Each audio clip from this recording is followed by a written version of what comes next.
Hi there, and welcome to the President and Vice President training session for youth officers. You'll notice that this session is not recorded live. Unfortunately, we had some technical difficulties with the live recording, so we've re-recorded this piece here for your use. Feel free to use and share, and hopefully it will help you guys out with your roles as youth leaders in your clubs and groups this year. This training was offered as a part of the 2020 Regional Leadership Summit.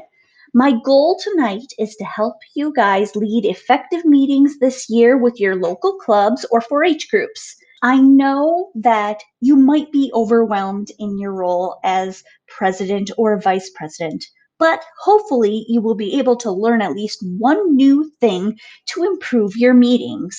My name is Danielle Ganji, and I'm the local extension educator for 4-H Youth Development in Sherburne County. I was in 4-H as a kid too, and served as president of my 4-H club, the Clover Crusaders, in Sheboygan County, Wisconsin. People joke that I majored in 4-H, and I've been with Extension in Wisconsin and Minnesota for over 8 years. I'm passionate about all things leadership, and I hope to be able to pass some of that on to you guys. On the night of the summit, we were fortunate enough to have a Minnesota 4-H state ambassador join us live to lead our icebreaker and to give us a little leadership pep talk. Unfortunately, we don't have that part of the recording, and so we can't share it here with you tonight, but I'm going to try my best to recap some of the things she shared with us so that you can put it to use in your local clubs. This is Eve's first year as a state ambassador, but she's been in 4-H a very long time. She loves leading and teaching younger kids, and you can see some of the project areas that she's interested in. I encourage you to go to the Minnesota 4-H website to learn more about the state ambassadors and see what they're all about. Eve led us through a fun virtual scavenger hunt, and some of the items that she tasked us with getting were an item that was our favorite color, an item that had the 4-H clover on it or something that represented our 4-H clubs or groups, an item that represented us, and an item that was something we made and were proud of. Scavenger hunts can be a great activity to do if you're having a virtual meeting or even in person. They get people moving, and you can find lots of ideas for other items to get around your home online. So now we're going to talk about leading through change, because this is a year of a lot of that. And you may have heard some of these words thrown around. Ambiguity or uncertainty. We're in unprecedented times. But what does that all mean? If you look it up in the dictionary, you'll see that ambiguity is open to more than one interpretation, whereas uncertainty is just the general state of being where it causes you to feel like things are not reliable, it's not predictable, which certainly can be the case right now. So how does that affect us as leaders? And we'll talk a little bit about that and what kind of some of the differences and distinctions are. Whereas ambiguity can be just this general, like unknown, unfamiliar. There might be some clues, things like that, but it is left up to other people's interpretation. And it's like an unsolvable, insoluble situation. Whereas uncertainty, you might have some indicators that can help you prepare, and it's a little more calculated. So let's talk about, what do you think we are dealing with right now? Is it more one or the other? What do you guys think? I think from the conversation that we had with youth earlier, I saw a lot of responses that addressed both. People feel that there is a lot of ambiguity around things right now, but there's also a lot of uncertainty. We have some form of precedents and things that are set for our groups and our 4-H program. We have ways that we do things. So those exist, but we have to think about them differently. So I think sometimes it's a little bit of both.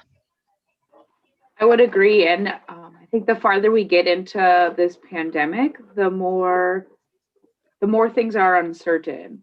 Like how we're used to something working may be the same tomorrow, and it may be completely different. So that's a lot of what I'm hearing from my club members and leaders. Yeah, I think I remember when we talked about this Tuesday night, yeah, there was a lot of answers that people were giving that it's a little bit of both. And I agree with what you said, Katie. The further we get on, the more research that comes out, the more we get used to the protocols that are in place, it becomes more uncertain than ambiguous. Because we do have some knowns that exist right now. We know what some of the rules are if we do gather. We know, generally speaking, what we need to do if we're meeting in person and things like that. So yeah, I agree. You may have seen some of images like this before, kind of brain teasers. Another term that they're known as is ambiguous images or illustrations. And these things are really, you might see differently depending on your perception or your first impression.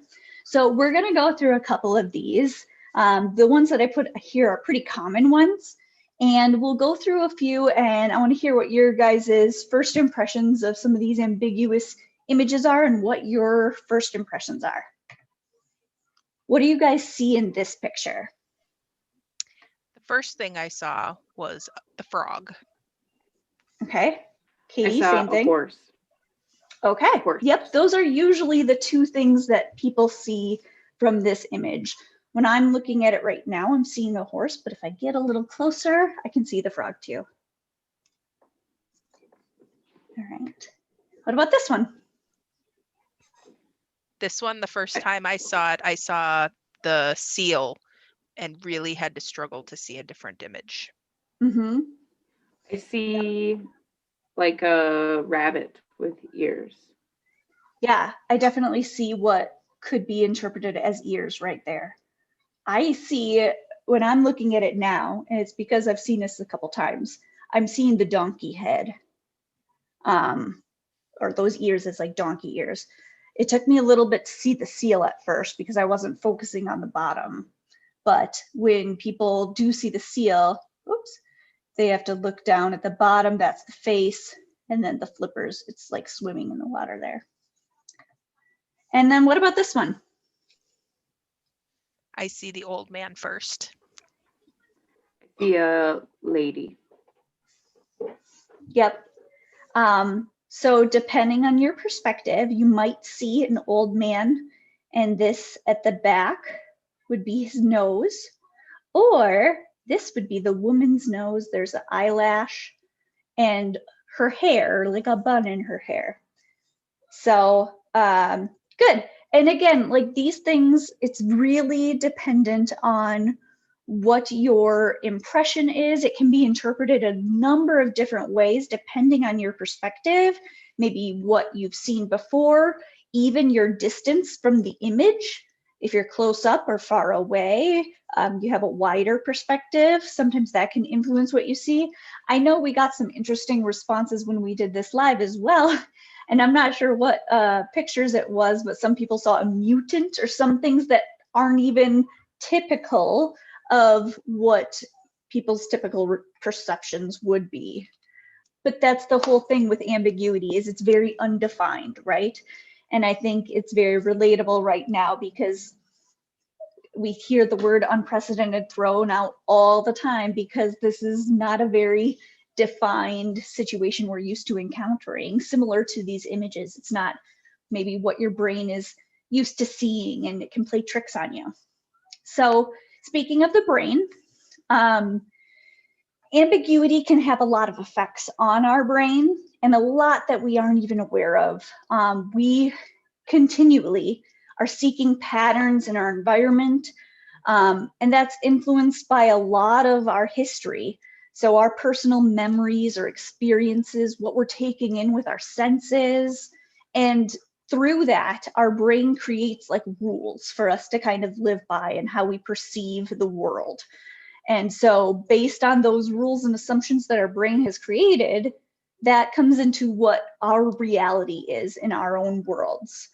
When you think about that further, all of those feelings of ambiguity, stress, anger, and envy, the base emotion of all of those things is fear.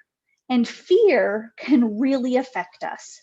And I'm sure it's affecting a lot of the families in our clubs right now too, and the youth that you are leading as club presidents or vice presidents. So, and they're like a stress reaction sometimes, and we might not even be aware of that.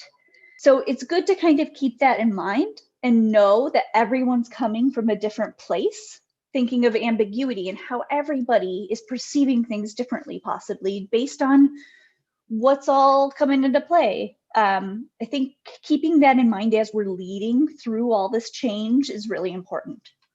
So I'm going to pose it back to you.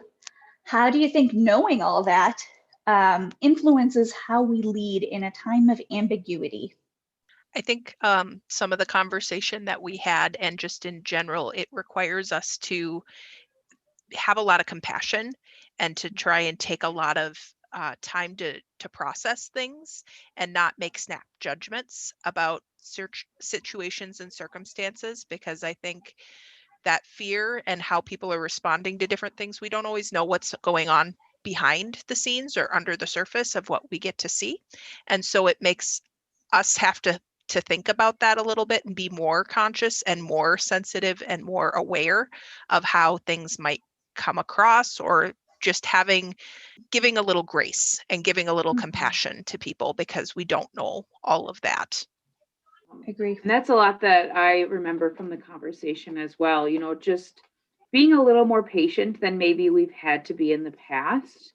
For example, if your club jumps on a Zoom call and you have a couple members that are really struggling to get their audio connected, we have to be a little patient and, know that it's okay, because we're all in different places right now. And like Cassidy said, maybe they're dealing with some other things at home, that is affecting their ability to get on the meeting. You never know what someone else is going through. Right. And I know a lot of what like we as leaders are struggling with is trying to get people to connect and engage. And given all of that, I think coming from a place of empathy and giving grace is really important, because putting ourselves in their shoes, we don't know what their day's been like, what their week's been like, or what kind of subconscious things are going on with them. And so I think being there and being available and maybe having 4-H be some sort of fun thing people can look forward to right now is still a really good thing. And trying to stay connected, even if you don't get the engagement that you're hoping for, is still important. Because I think the ones that really need us are going to engage with us. And so you have to keep that in mind. Even if you only have a couple people participating, those are the ones who need it. And they're there for a reason. So yeah, good points.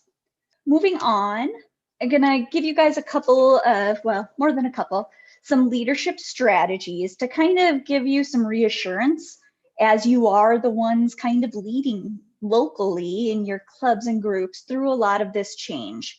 And some of these, they're ideas and they're hard. There are things that are difficult for us as staff as well to really try to carry out day by day, but it's important to kind of just good reminders for us all. Learning to act without the full picture, that's the first one. And that's really hard, but we do have to find a way to move forward, like we were talking about, and try not to second guess ourselves. And knowing that right now, especially if we have to change course, that's okay, and we can do so boldly. And we'll get into some of that later, and if we do fail, and how to kind of process and move forward from that. And another thing with learning to act and move forward is making sure we're communicating thoroughly. and strongly and frequently if necessary, so that everybody's on the same page with everything. And so there isn't as much of that ambiguity. If we can communicate clearly, that will help. And then along with that kind of goes the urge to control things and trying to pull that back as much as we can, because that's really hard to have that loss of control. But be confident in your abilities. You guys were elected into your positions for a reason, and your group, they put a lot of confidence in you, and so you guys should know that and act accordingly, and use that influence to lead those around you. We've talked a little bit about how you guys are role models for the youth in your clubs, and people are looking to you for leadership, even in those moments where you don't necessarily realize it. And maybe you don't want to be in that position all the time, but it kind of comes with the territory of not only being elected office, but also being maybe an older member in your club or being in 4-H a few years. People might look to you for guidance. Sometimes defining the ambiguity or knowing the circumstances and getting a clear picture can help. And then, like I was mentioning, with fail fast and then discuss. If you do fail, if you move forward and maybe you realize later that wasn't the best choice, that's okay. Just make sure that you can accept it and then talk about it later so that you can correct and move forward in a better direction in the future. Anything can happen is seldom true. We know that this is definitely uncertain times, but we do still have some clarity. We have some knowns that we're able to work with and move forward.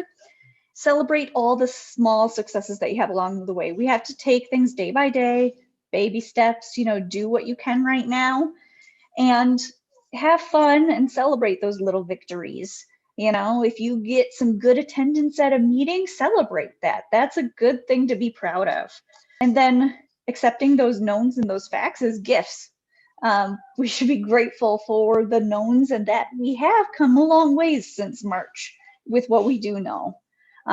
So thankfully, we are still able to meet in some creative ways right now. And so that's something we can be grateful for. And then, as always, take care of yourself. Make sure that you are aware of your emotions and things like that, and be present in the moment. Being connected to others, especially through 4-H right now, is really important to make sure that we are paying attention to ourselves and giving ourselves what we need. With that all said, are there any tips that maybe help you think about your role as a leader this year, or club leaders' roles, whether it's youth leaders or whatnot? And I can flip back to those tips if that helps as well. I think the communication is one of the most important ones right now, because people need to be able to know what is going on and be able to follow along.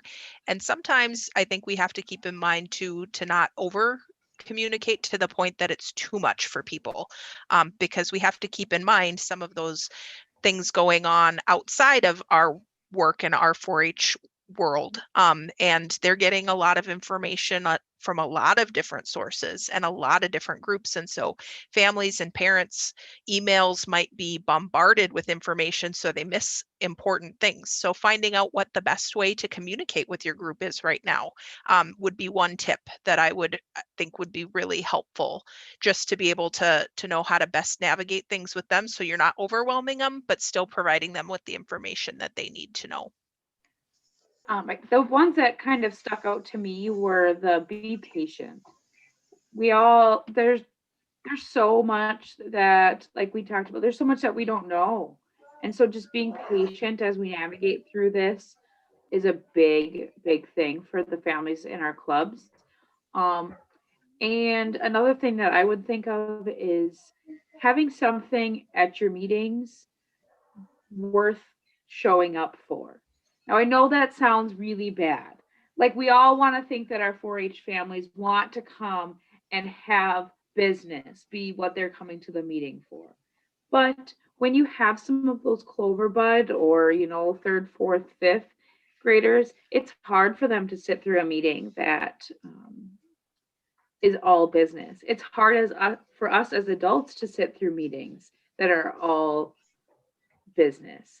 And so whether that means you have a digital scavenger hunt to start your meeting, or you have a trivia contest during your meeting, just something to keep the youth and adults in your club engaged.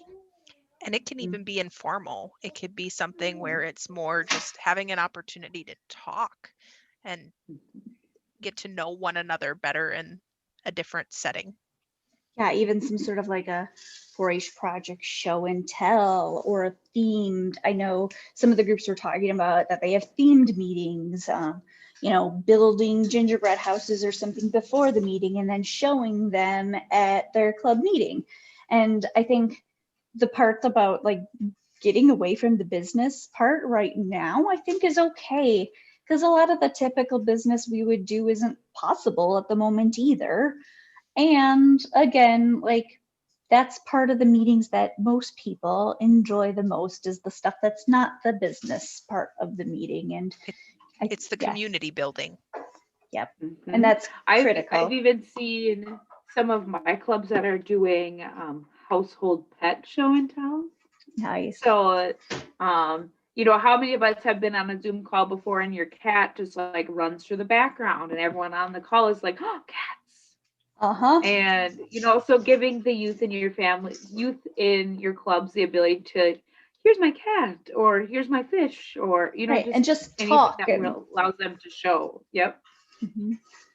And we always, like, a lot of times with like roll call or checking in, we ask a get to know you question, like, this is a perfect opportunity to spend a little more time doing stuff like that. Some tips and ideas. All right, one of the things that we discussed and had participants annotate on Tuesday night was this slide here, talking about who is the one who actually plans your club meetings. Is it the club president, you guys, or other youth officers on your officer team? Or is it adult leaders or other adult volunteers, parents? Or is it some sort of in between, some sort of mixture of that? Cassie, Katie, do you guys have a sense of what's kind of happening right now, or remember from the other night? I know that there's quite a few that have adult leaders that do a lot of the planning. And sometimes that's kind of a natural thing that happens. But I also know I see some where it's a partnership, where the youth and the adults are doing it, which is really where we want to see them doing it anyway. Yeah, I agree. We kind of had a little mixed responses. I think generally speaking, it was more adult leader led, but we had a fair responses in the middle and even on, the left where it was more youth led as well. Another part of planning club meetings, and this is a little more specific, is the agenda itself. And again, I think we had mixed responses the night of the training. I'm not sure if you guys have a little better recollection. I think it tends to lean have a more to the adult leader side of things. But I do know that there are some clubs that are having it pretty exclusively youth driven. And then again, some that were partnership. I do have some clubs that the adult leader does the majority of the agenda, but then sends it out to the officers to if there's any additions for the agenda. A lot of our project development committees here in Stearns County also operate that way. Yeah, I see in Sherburne too a mix, really depending on the club and maybe depending on the president and their comfort level as well. And no matter where you are in this, it's okay. I think reason I shared this as a part of the training is not only to see where everybody's at with things, but also to kind of help show you that getting to the next level is a goal to strive for. Ideally, we want the meeting planning process to be a youth adult partnership. So whether that's some sort of combination where you submit ideas to your club leader, or you're reviewing the agenda, or you're creating it entirely on your own, that's the kind of thing we want to hopefully eventually see from our presidents or youth leaders in the club. Now, the next thing we're going to move on and talk about is leading effective meetings. Now, the one thing I want you guys to ask yourselves, especially right now, is think about the purpose of why you're meeting. Is it to get business done, to make decisions as a group? Or is it just to connect socially? Or is it to learn something together? Learn by doing. That's the 4-H slogan, right? So there are several things that need to happen as a part of a business meeting: a formal invitation to the meeting, calling the meeting to order, deciding the leadership of the meetings, like who is going to chair the meeting or take notes, planning the work or the business that needs to get taken care of as a part of the meeting time, actually getting the work done, making motions and group decisions together, sharing ideas as part of that decision-making process, discussing and deciding on the ideas together as a group, and then formally wrapping up a meeting. Now, probably the most common way that groups make business decisions together as a whole is by using parliamentary procedure, or what's also known as Robert's Rules of Order.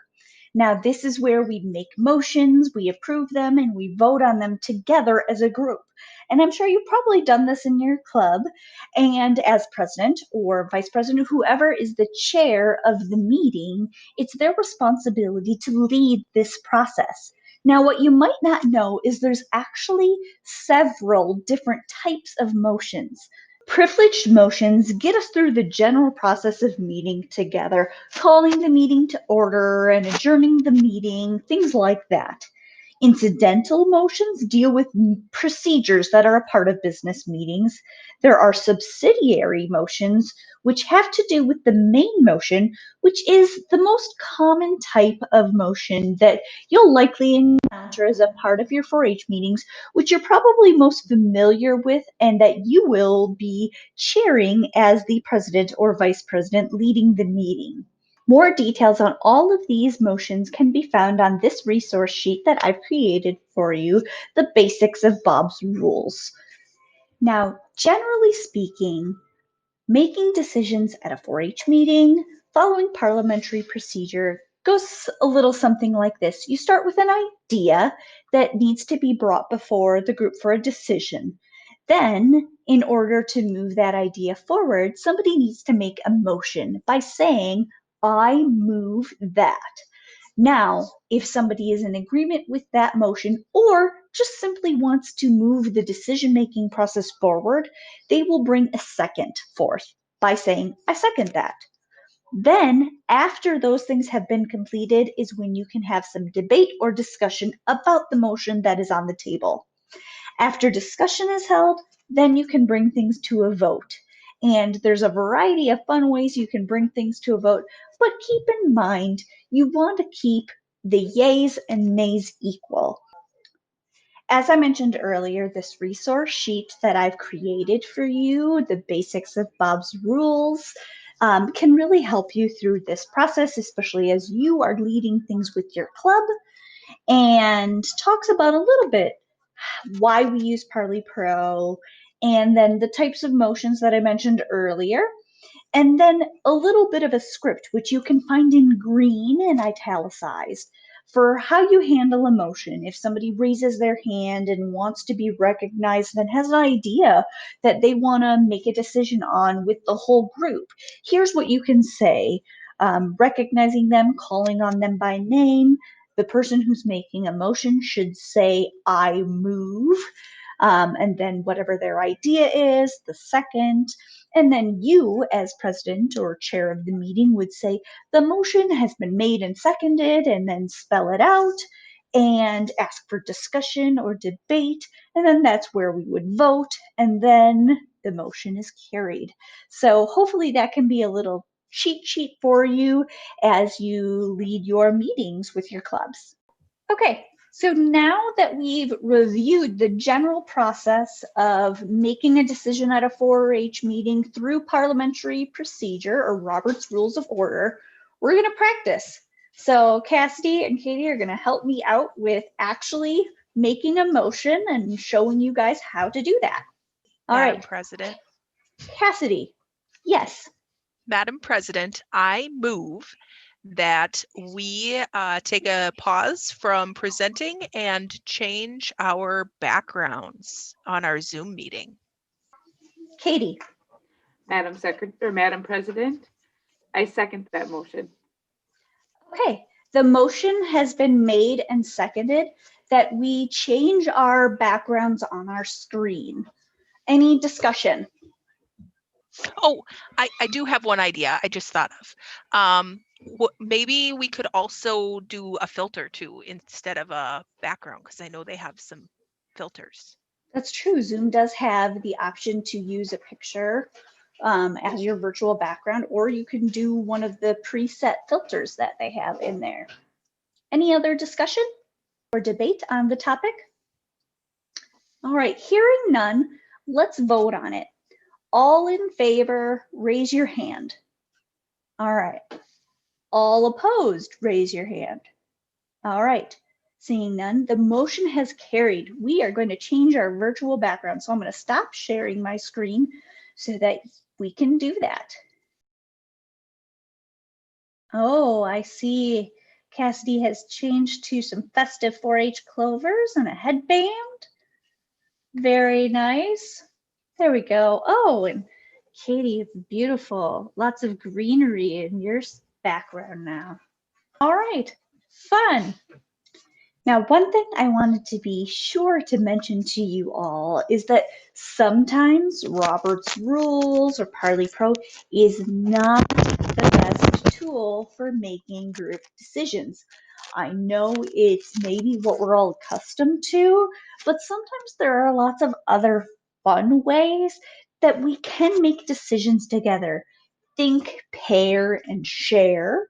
So thinking about an idea on your own first, then pairing up with someone else, coming to a group consensus together as a pair, then moving on to maybe a group of 4 or a larger group, and then getting consensus as a larger unit, and then sharing and not having to go through the whole motions and things like that.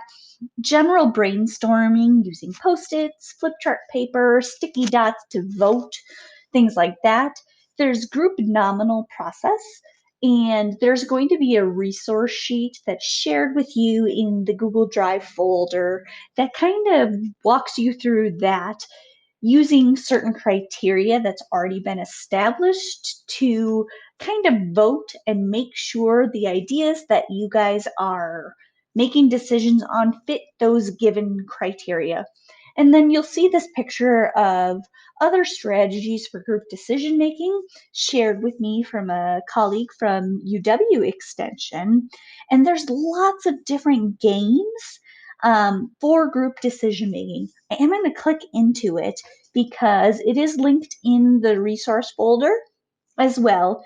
And you'll see that there's lots of different activities that you can do as a club or group to have fun while making business decisions. It does not have to be formal Robert's Rules of Order all the time at your 4-H club meetings. So keep that in mind as you plan your club and group meetings. That's all I have for you. I hope that you were able to take away something from this. Again, we apologize for the technical difficulties and being unable to share the actual live recording with you. But please do go and check out the resource folder for Tuesday night's President and Vice President training session. Not only are some of these resource documents in there and available for you to reference, but there's also some links to some YouTube videos for parliamentary procedure if you want to get a little more familiar with that. I wish you all the best of luck in your various leadership positions this year. And please don't hesitate to reach out to your local staff member, your extension educator, for any questions you might have about your role this year.